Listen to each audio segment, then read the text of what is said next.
자, 다시 말씀드리는데 토지거래 허가구역은 무주택자여야만 되는 건 아닙니다. 실거주를 하지 않아도 살 수 있는 방법이 바로 주택임대사업자입니다. 주택임대사업자. 딴 사람들 아무도 모를 때 우리 수강생들은 주임사로 토지거래 허가구역을 다 뚫어서 샀습니다.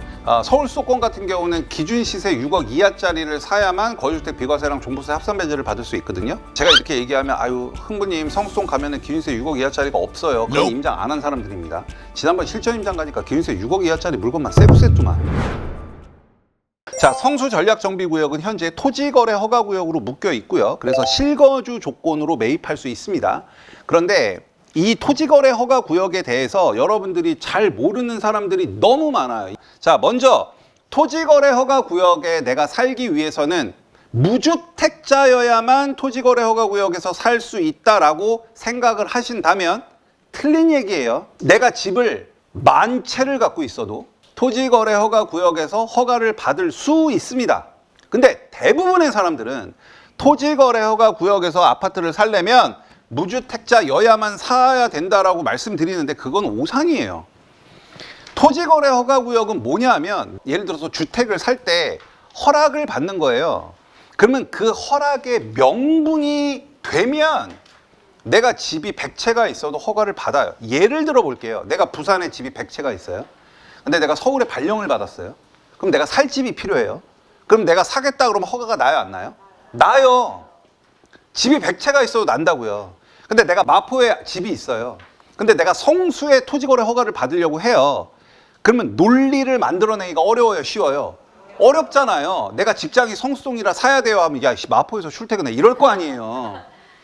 그러니까 무주택자여야만 토지거래 허가구역에서 산다는 게 아니라 내가 그곳을 사야 되는 명분에 대한 검증을 받는 게 토지거래 허가구역이에요.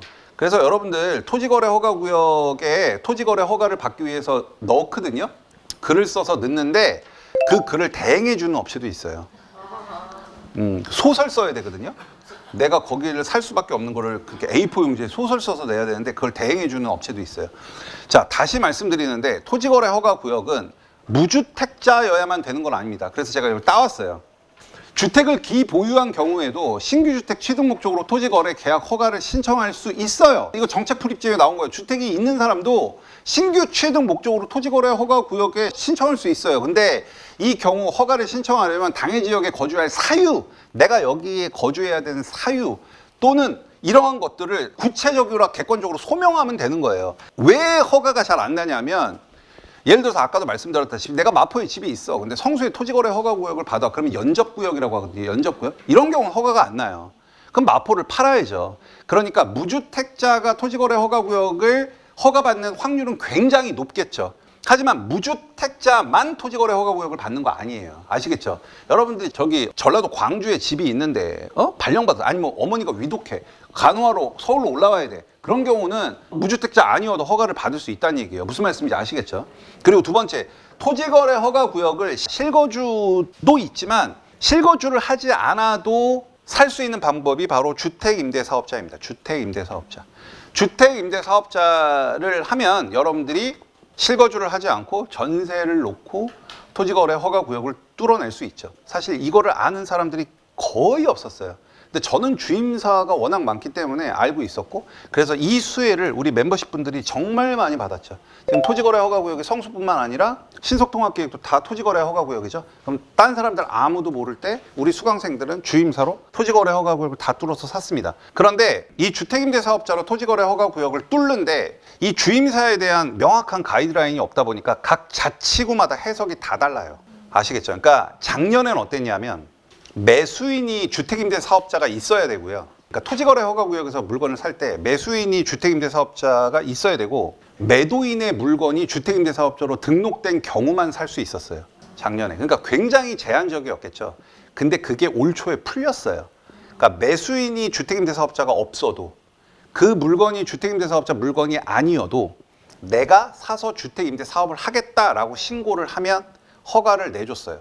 이거를 사람들이 아무도 몰랐죠. 이제 웬만한 사람들은 알죠. 이거를 우리 수강생분들이 엄청나게 이용을 해서 올 초에 산 겁니다. 그런데 이게 다시 강화가 돼서 이제는 주택임대사업자로 내가 살 때 나는 주임사가 없고 물건도 주임사가 없어도 내가 주임사를 하겠다라고 신고를 해서 살 수는 있는데 서울 거주자에 한해서만 허락을 해주고 있습니다. 그런데 이게 다시 한번 강화가 돼서 서울 거주자인데 앞으로 5년을 살 사람들을 또 이렇게, 그러니까 이 제한 사항이 각 자치구마다 다 달라요.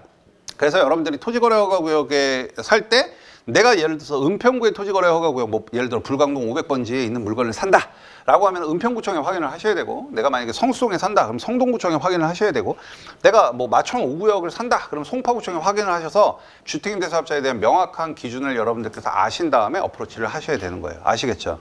계속 변하고 있습니다. 그리고 자치구마다 다르고요. 말씀드렸어요.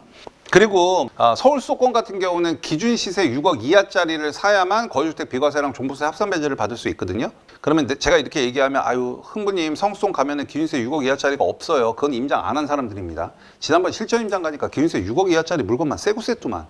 아시겠죠? 그런 건 이제 주임사 공부를 하세요. 그래서 서울에 내가 주소지가 돼 있으면 기준세 6억 이하짜리를 사서 주임사로 등록을 하면 거주주택 비과세랑 종부세 합산 배제 가져가면서 쭉 갖고 가서 할 수 있게끔 되는 거고, 주택임대사업자는 평생 한 번 거주주택 비과세밖에 못 받게 되어 있는데 그것도 말이 그렇지 이 실전으로 들어가면 뒤에 보상마진이 크게 실현되는 곳에 그 주임사로 산 것들을 비과세 받을 수 있는 그런 전략들이 다 숨겨져 있어요. 아마 이거 강의 들으신 분들은 다 아실 거예요. 아시겠죠?